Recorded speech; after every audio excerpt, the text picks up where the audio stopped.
तो फ्रेंड्स, स्वागत है एक बार फिर एक नए और इन्फॉर्मेटिव वीडियो में। तो फ्रेंड्स, आपका हमारे चैनल एग्ज़ाम डोमिनेटर्स पे मैं राहुल हार्दिक स्वागत करता हूं। अगर आप चैनल पे नए हैं तो चैनल को लाइक करें, शेयर करें, सब्सक्राइब करें।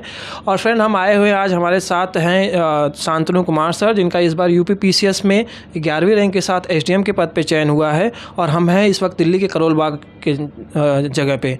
तो हम सर से जानेंगे आज की इनका जर्नी कैसी रही आज तक की यूपी पीसीएस में, खास करके स्पेशली, और इनकी मेंस की रणनीति वगैरह क्या रही है। हम स्पेसिफिकली डीप में जानेंगे सारी चीज़ें, क्योंकि मेंस अभी नज़दीक है, 3 महीना है। तो 3 महीने में हमारे जो भी बच्चे कैंडिडेट व्यूअर्स देख रहे हैं, उनके लिए कैसे हम चीज़ें वो तैयार करें ताकि उनका इस बार का सिलेक्शन हो। तो सर, सबसे पहले तो मैं जानना चाहूँगा आपके बारे में, आप अपने बारे में बताइए थोड़ा हमें। जैसे कि आपने मेरा नाम बताया, मेरा नाम शांतनु कुमार सिंह है और मैं भरतपुर राजस्थान से बिलोंग करता हूँ। और मैंने जो अपना ग्रेजुएशन है वो इंडस्ट्रियल एंड प्रोडक्शन इंजीनियरिंग में एनआईटी जालंधर से किया है। 2018 बैच का स्टूडेंट हूँ मैं। उसके अलावा 2018 के बाद में मैं इस जर्नी में था और यूपी पीसीएस में ये मेरा तीसरा अटैम्प्ट था और 2 बार प्रीलिम्स नहीं हुआ था और तीसरे में प्रीलिम्स हुआ, मेंस हुआ और इंटरव्यू के बाद में जो मुझे पद है वो डिप्टी कलेक्टर का मिला है जी। तो सर, सबसे पहले तो मैं यही जानना चाहूँगा, जैसा कि आप बता रहे हैं आपको स्टार्टिंग के 2 बार में फेलियर मिला, तो जब वो फेलियर का दौर था, जब निराशा छाई हुई थी चारों तरफ से, मतलब जब एक सक्सेस नहीं मिलता है, तब उस टाइम में आपने अपने आप को मैनेज कैसे किया? उस टाइम में मैनेज करने के लिए मेरे पास एक तो मेरी फैमिली थी। मेरे पापा मतलब हमेशा खड़े रहे मेरे लिए। उन्होंने इतना सपोर्ट किया कि मतलब सफलता से ज़्यादा जब असफल हुआ तब उनका ज़्यादा सपोर्ट था मेरे लिए। ठीक है, तो वो हमेशा मतलब यही कहते थे कि कोई बात नहीं, फिर से लगे रहो और होगा। मतलब उनको विश्वास था मुझ पर कि होगा, तो वो सपोर्ट था। दूसरा चीज़ ये था कि मैं मतलब खुद जैसे ही असफल होता था तो खुद को टाइम देता था काफ़ी मैं। तो मैं सोचता था कि क्या गलतियाँ रहीं, मुझे क्या चीज़ें कमी रहीं। मैंने कभी किसी मतलब एग्ज़ाम को ब्लेम नहीं किया कि उसकी वजह से मेरा नहीं हुआ।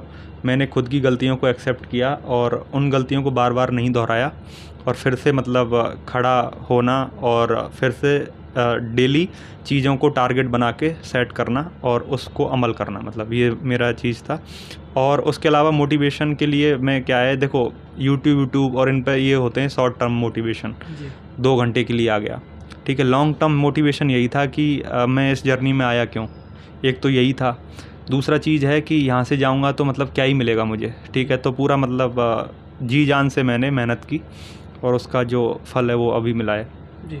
तो सर, मैं जानना चाहूँगा, खास करके जब आप 3 साल के बाद आपको एक सफलता मिली यूपी पीसीएस में, खास करके आपको एसडीएम का पद मिला, तो यहाँ से जब गांव आप गए तो वहाँ का माहौल क्या था? जो रिलेटिव्स वगैरह होते हैं उनके माता पिता का, खास करके आप बता रहे कि आपकी असफलताओं में माता पिता ने काफ़ी आपका सपोर्ट किया, तो जब आपको सफलता मिली तो उनका क्या रिएक्शन था पहले जिस दिन रिजल्ट आया, और जब आप गाँव गए तो उनका कैसा रिएक्शन था? जब मैं मतलब गांव यहाँ दिल्ली से गया था मेरे दोस्तों के साथ में, तो मतलब जैसे ही मैं उतरा तो उतरने के बाद ही मतलब everybody was crying at that moment of time. तो वो मोमेंट ऐसा था कि मतलब हर कोई रो रहा है, मतलब रिश्तेदार के अलावा रिश्तेदार भी रो रहे हैं, सब रो रहे हैं, मतलब एवरीबॉडी वाज क्राइंग। जो भी वहाँ खड़ा था, कोई नहीं भी जानता है, वो भी रो रहा था। तो खुशी के जो आंसू हैं वो बहुत गहरे होते हैं और बहुत ही कम लोगों को मिलते हैं। तो इसीलिए ट्राई करो कि अपना बेस्ट दो, ठीक है, और प्रोसेस ओरिएंटेड बनो, रिजल्ट ओरिएंटेड नहीं, क्योंकि एक्सपेक्टेशन हम बहुत ज़्यादा रखते हैं और नहीं हो चीज़ हो पाती है तो बहुत दुख होता है। ठीक है, तो दुख को मिनिमाइज़ करना है और जो भी हैप्पीनेस है उसको छोटे छोटे पलों में देखो। ठीक है, छोटे छोटी चीज़ों में देखो। अगर कोई टेस्ट सीरीज़ दे रहे हो, उसमें अगर थोड़े नंबर भी आ रहे हैं अच्छे तो उसको एंजॉय करो। तो यही चीज़ें, इसीलिए यही मोटिवेशन है सबसे अच्छा है कि जो कल थे आज उससे बेहतर होने की ट्राई करो जी। तो सर, जैसा कि आप बोल रहे हैं कि बार बार की मोटिवेशन आपको लॉन्ग टर्म के लिए चाहिए, शॉर्ट टर्म के रील्स वगैरह देख के उससे मोटिवेशन नहीं मिलता, तो मैं ये जानना चाहूँगा, जब ये जर्नी काफ़ी रिग्रेस होती है, साल 2 साल 3 साल, किसी को 4 अटेम्प्ट लगते हैं, किसी को 5 अटेम्प्ट लगते हैं, तो अपने आप को आपने कैसे मैनेज किया? खास करके मैं इस चीज़ पे फोकस करना चाहूँगा कि माइंड, जो मन है, वो काफ़ी भटकाव रहता है, भटकता काफ़ी है, चीज़ें कम जगह पे, मतलब जैसे पढ़ाई वढ़ाई कर रहे हो तो उसमें कम लगता है। तो मन को कंट्रोल करने के लिए अपने आप को, खास करके आप करोल बाग जैसे जगह पे हैं जहाँ पे कंपटीशन काफ़ी हाई लेवल का माना जाता है, मक्का कहा जाता है यूपीएससी प्रिपरेशन का, तो इसमें आपने आपको कैसे आपने मैनेज किया और अपने आप को कंट्रोल कैसे किया आपने?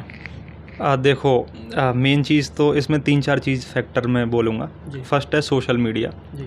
तो मैं 2018 से ही फेसबुक, इंस्टाग्राम, इवन व्हाट्सएप भी नहीं यूज़ कर रहा था। जी। ठीक है, तो सोशल मीडिया अगर हम यूज़ नहीं करते हैं तो बिल्कुल ही मतलब उससे कट आउट होके एक तो वहाँ टाइम काफ़ी बच जाता है। मैं सोशल मीडिया को क्रिटिसाइज़ नहीं कर रहा हूँ, बहुत लोग उसका कंस्ट्रक्टिव यूज़ करते हैं। जी। अभी मैं थोड़ा यूज़ करने लगा हूँ। जी। ठीक है, पहले बिल्कुल नहीं करता था, तो एक सोशल मीडिया से काफ़ी टाइम बच जाता था।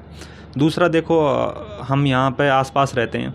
जी। ठीक है, एक दूसरे को, बहुत सारे लोगों को देखते हैं। जी। ठीक है, मन हर तरीके से भटकता है, क्योंकि जब सिलेक्शन नहीं होता है तो फिर ये सोचते हैं कि पार्टी कर लेते हैं, दोस्तों के साथ चिल कर लेते हैं। ठीक है, पर ये थोड़े टाइम के लिए तो ठीक है, चलो जैसे रिजल्ट नहीं आया उसके बाद जस्ट कर लिया, पर ये नहीं होना चाहिए कि मतलब पूरे साल ही चिल कर रहे हैं। ठीक है, तो वो चीज़ नहीं होनी चाहिए।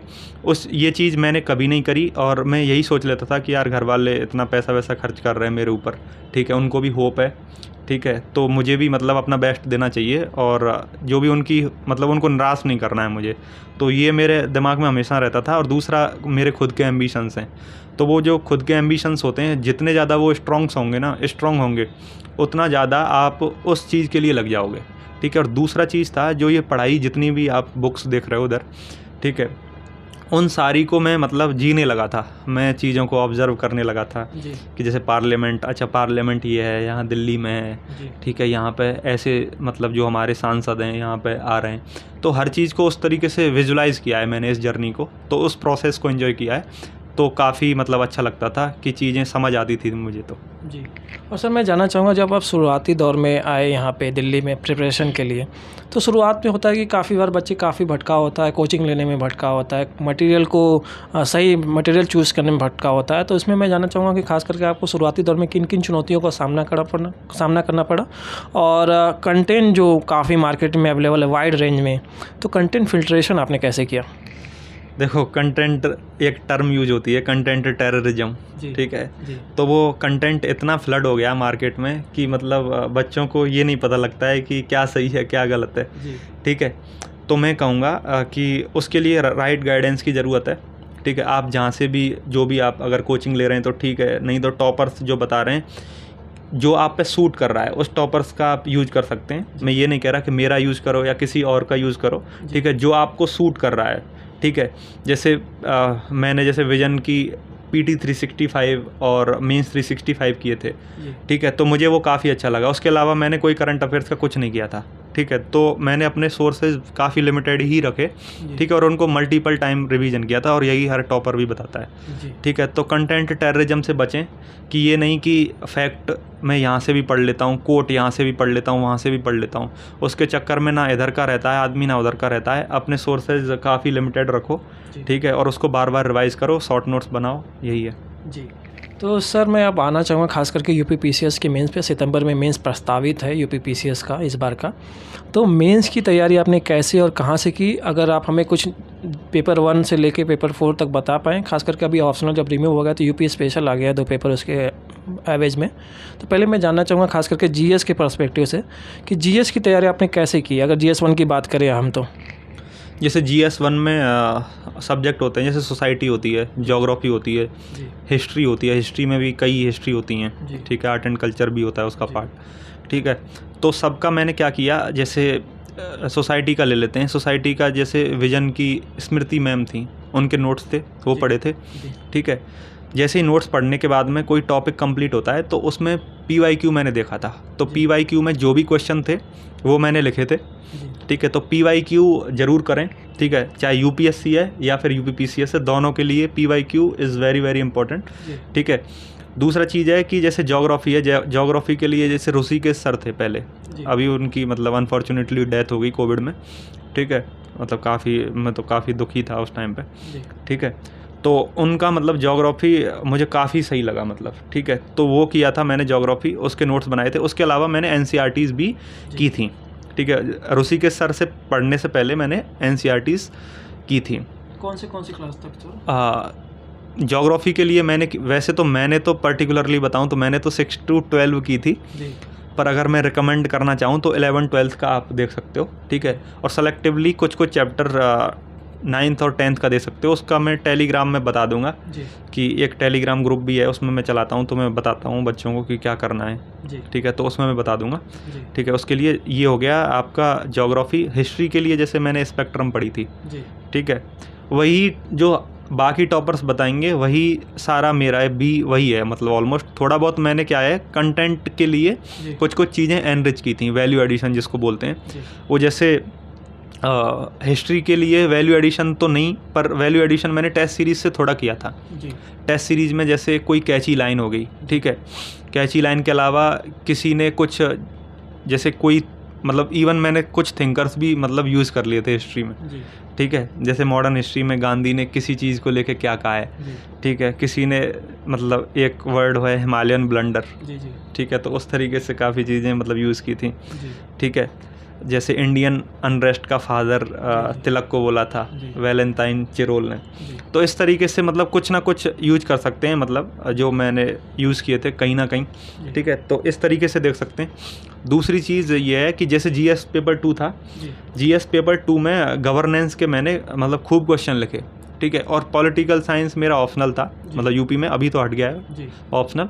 तो वो मतलब काफ़ी जीएस 2 में भी हेल्प किया था मुझे, और जीएस 1 में भी हेल्प किया था। जी तो ये है जीएस 2 में आईआर के लिए जैसे मैं कहूँगा, जैसे मेंस 365 में आईआर की आती है, जी वो that is sufficient to answer each and every question, मतलब ऑलमोस्ट उससे काफ़ी अंडरस्टैंडिंग बन जाएगी। और इस बार मेंस 365 उन्होंने काफ़ी हॉलिस्टिक रखी थी। जी ठीक है, तो उससे आईआर कर सकते हो, और थोड़ा फंडामेंटल्स स्ट्रॉन्ग कर लो कि कैसे हमारी फॉरेन पॉलिसी इवॉल्व हुई। ठीक है, उस तरीके से करो।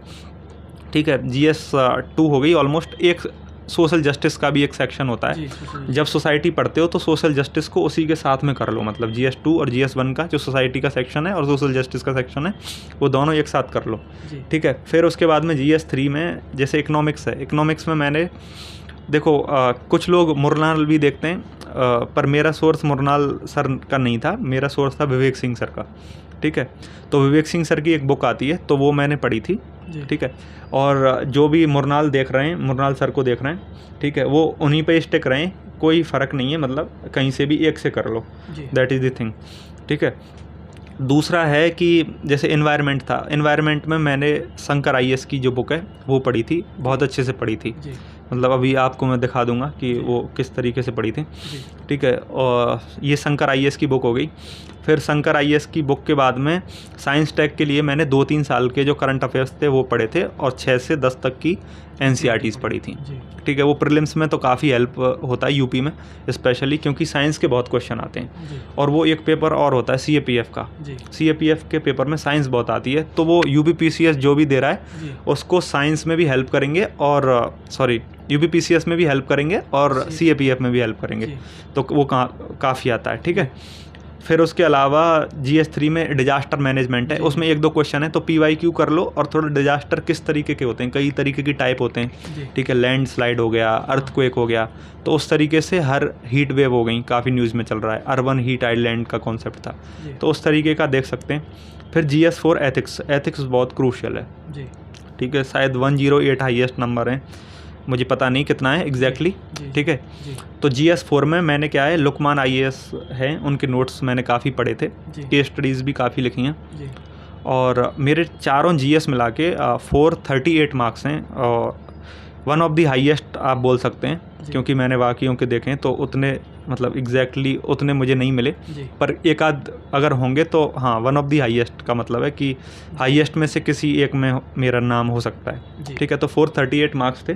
जी उसके लिए मैंने क्या किया, कम से कम मैंने 500 से 600 क्वेश्चन जीएस के चारों जीएस मिला के, मतलब 150 क्वेश्चन पर सब्जेक्ट पर जीएस 1, जीएस 2, जीएस 3, उस तरीके से 150 क्वेश्चन मैंने हर उसके जीएस के लिखे, मतलब 600 क्वेश्चन के आसपास लिखे होंगे 3-4 महीने का जो पीरियड था। जी और मैं ऐसे 1-2 क्वेश्चन नहीं लिखता था, 10 क्वेश्चन या 20 क्वेश्चन, जी पर डे के हिसाब से। हाँ, पर डे के साथ, मतलब एक दिन छोड़ के एक दिन, लिखते क्योंकि हो। हाँ जी। उस तरीके से कर देता। जी और सर मैं जानना चाहूँगा खास करके मेंस में ही आंसर राइटिंग का जो आप पार्ट बता रहे कि पर डे एक दिन छोड़ के 20 क्वेश्चन मैं लिखता था, तो आंसर राइटिंग अगर मैं जानना चाहूँ आपसे कि आंसर राइटिंग अगर एक बच्चा यूपी पीसीएस दे रहा है तो उसको आंसर राइटिंग कब से शुरू करनी चाहिए, पीटी के पहले से या पीटी के बाद?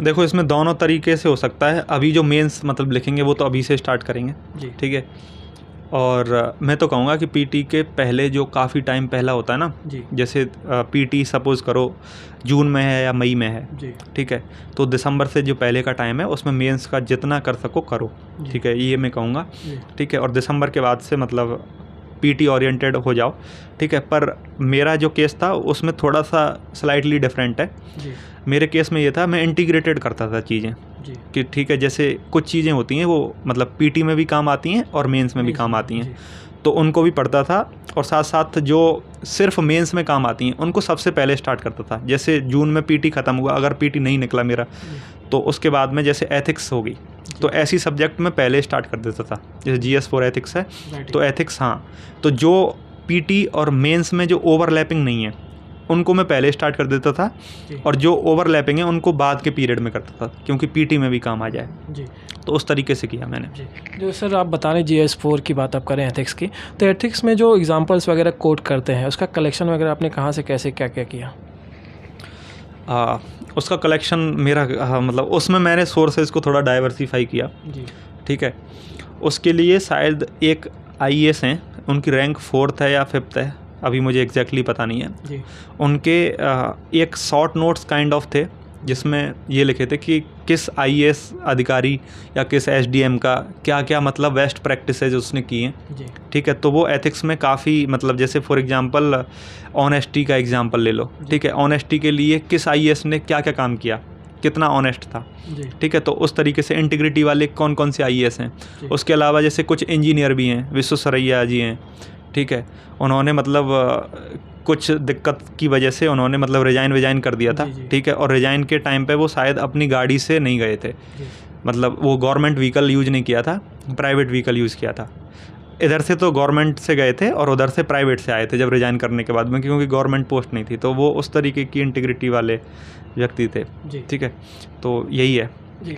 तो सर मैं आंसर राइटिंग में और जानना चाहूँगा, खास करके जो आंसर राइटिंग जब करते हैं तो इसमें फ्लो चार्ट, डायग्राम वगैरह, पाई चार्ट वगैरह का यूज होता है। खास करके अगर मैं इतिहास की बात करूँ तो इसमें डायग्राम वगैरह यूज होते हैं। संस्कृति के पार्ट्स में कुछ स्तूप वगैरह के डिज़ाइन वगैरह ये सारी चीज़ें बनती हैं। तो इसको प्रैक्टिस और हैबिट में कैसे लाया जाए और कब से शुरू किया जाए? देखो, हाँ, ये मैं बिल्कुल आपसे अग्री करता हूँ। उसके लिए मैंने क्या किया था, जैसे ज्योग्राफी हो गई, तो ज्योग्राफी को मतलब पेपर में भी मैंने मैप्स मतलब यूपी में भी यूज़ किए, UPSC में भी यूज़ किए, ठीक है। तो ज्योग्राफी में आप मैप यूज़ कर सकते हैं। जैसे कुछ क्वेश्चन होते हैं, जैसे कॉजेज़ पूछ लिए, रीजन्स पूछ लिए, ठीक है। तो कॉजेज़ जैसे एक गोला बना के कॉज लिख के और आगे पीछे उसके लिख दो 4-5 पॉइंट जो भी हैं। तो इस तरीके से मैंने काफ़ी किया। कुछ पेंटागन, हेक्सागन, ठीक है, ऑक्टागन, उस तरीके से भी बनाए, ठीक है।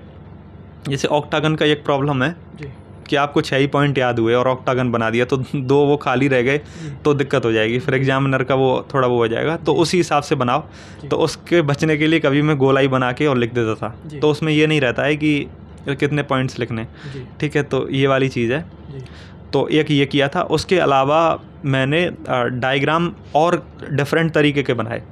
जैसे ऐसे एक लाइन पूरी ली, उसमें जैसे कॉज ही समझ लो, CAUSE, तो उसके इधर लिखा, फिर इधर लिखा, फिर इधर लिखा, फिर इधर लिखा। तो उस तरीके से मैं आपको दिखा दूंगा। अभी उसकी मेरे पास कॉपी है, बनाया, लाइन बनाया, दोनों बॉक्स किया और कॉजेस बताए, ठीक है। हाँ, तो एग्जैक्टली मैं दिखा दूंगा, डिफरेंट टाइप के मैंने लिखे हुए हैं, वो आप दिखा देना व्यूअर्स को, ठीक है। तो वो किया था। उसके अलावा मैंने क्या है, जैसे इंट्रो कंक्लूजन के लिए बहुत सारे कोट्स याद किए थे हर टॉपिक में सिलेबस वाइज, ठीक है। वो कोट कहाँ मिलेंगे, वो टेलीग्राम पे मिल जाएंगे आपको, ठीक है। अगर आप चैनल का नाम बता दें सर, अगर आप चैनल का नाम आप डिस्क्रिप्शन में दे देना, मैं आपको बता दूंगा। हिंदू प्रीलिम्स करके चैनल है, ठीक है। वो 2020 से ही मैंने स्टार्ट किया था। तो उसमें कोट्स का एक सेक्शन है, तो उसमें कोर्स मिल जाएंगे। अगर आपको दिक्कत है तो वहाँ पर मेरा टेलीग्राम का वो भी है, जहाँ आप मुझे मैसेज कर सकते हैं, ठीक है। तो मैं आपको, वो वैसे इंग्लिश में है और आपको हिंदी में चाहिए होंगे, तो मैं उसको हिंदी में कन्वर्ट करके आपको प्रोवाइड करवा दूंगा, अगर आप हिंदी मीडियम से हैं तो। और सर मैं जानना चाहूँगा, खास करके मेंस में एस्से का जो पार्ट है, एस्से का जो पोर्शन है, उसको आपने तैयारी कैसे की और एस्से कितने लिखने चाहिए साल, मतलब अगर 3 महीने बचे हुए किसी बच्चे के पास अभी एग्ज़ाम्स के लिए, तो उसको कितने एस्से लिख के जाने चाहिए पेपर में? देखो, ऐसे के लिए अगर आप ये सोच रहे हो कि मैं कल ही ऐसे लिख दूंगा, तो वो नहीं हो पाएगा। उसके लिए क्या करो, आप पहले चारों GS अच्छे से कर लो, और चारों GS जब बहुत अच्छे से हो जाएं, बहुत आंसर्स लिख लो, तब ऐसे का आंसर लिखो, जी। ठीक है। अब मैं अभी कह दूं कि आप पहले दिन से ही ऐसे स्टार्ट कर दो तो उसमें ना बहुत अच्छा ऐसे नहीं होगा, फिर मार्क्स नहीं आएंगे आपको। जी। Completion is not the one thing, ठीक है, उसमें क्वालिटी भी होनी चाहिए ऐसे में। तो उसके लिए चारों जीएस जब कवर हो जाएं फिर उसके बाद में मतलब मैं तो कहूँगा दबा के मतलब ऐसे जितना हो सके, ठीक है। जैसे मैंने यूपीएससी के ऐसे लिखे थे, ठीक है, तो मैंने कम से कम 16 से 17 ऐसे लिखे होंगे, कम से कम 8-9 टेस्ट लिखे होंगे, 2 होते हैं और वो बड़े ऐसे होते हैं, ठीक है। 125 मार्क्स के होता है एक ऐसे, ठीक है, और वो 1250 शब्दों में लिखना होता है, ठीक है। तो यूपी में 3 ऐसे आते हैं 150 नंबर के, 50 नंबर का एक आता है, ठीक है। तो टाइम काफ़ी मिलेगा, काफ़ी सोच समझ के लिखो, 1 घंटा एक ऐसे को मिलेगा और बहुत अच्छा कर सकते हैं। उसके लिए कम से कम मैं कहूँगा 35 से 36 ऐसे लिख के जाना, मतलब मेन से पहले जो भी दे रहे हैं 30 से 35 ऐसे लिखेंगे तो आपके हर एरिया पे थोड़ी अपनी मतलब जो कमांड है वो रहेगी और मतलब आपके जो रिटर्न रेशियो वो काफ़ी हाई रहेगा। मतलब ऐसे में शायद श्वेता जी हैं या रैंक 17 है शायद उनकी, ठीक है, उनके 100 नंबर आए ऐसे में 150 में से, शायद वन ऑफ दी हाईएस्ट हैं उनके नंबर, ठीक है। तो एक आध टॉपर्स की भी आप कॉपी देख सकते हैं अगर मिलती है तो, ठीक है। और सर मैं ऐसे में यही जानना, एक चीज़ और जानना चाहूँगा खास करके कि ऐसे में जो कोटेशन वगैरह यूज होता है ऐसे के मेन बॉडी पार्ट में, कंक्लूजन वगैरह में, ये सब चीज़ों में, तो और स्टोरी वगैरह कभी कभी पोइट्री वगैरह भी डाली जाती है, तो वो सब चीज़ों का कलेक्शन टॉपर्स वगैरह कहाँ से करते हैं और आपने कहाँ से किया? देखो कोट्स मैं भेज दूंगा ग्रुप में, और जो आप बता रहे हो उसको एनेक्डोट बोलते हैं, ठीक है, वो ऐसे में यूज होता है, डेफिनेटली होता है, ठीक है। वो टॉपिक वाइज, अब देखो कोई भी एनेक्डोट कहीं भी फंसाओगे तो वो हो जाएगा गलत, ठीक है। पहले से रट के गए और वो फंसा नहीं है किसी दूसरे में और वो टॉपिक में वो पूछा नहीं है तो वो हो जाएगा गलत और उसका है और माइनस में नंबर चले जाएंगे। माइनस का मतलब है जैसे आप पहले सपोज करो आप पहले 50 नंबर का जो ऐसे था उसमें आप 35 नंबर पा रहे थे या 30 नंबर पा रहे थे और अभी वो एनेक्डोट की वजह से आपके 20 ही नंबर रह गए उस ऐसे में। तो इसीलिए वो अननेसेसरी यूज नहीं करना है, ठीक है।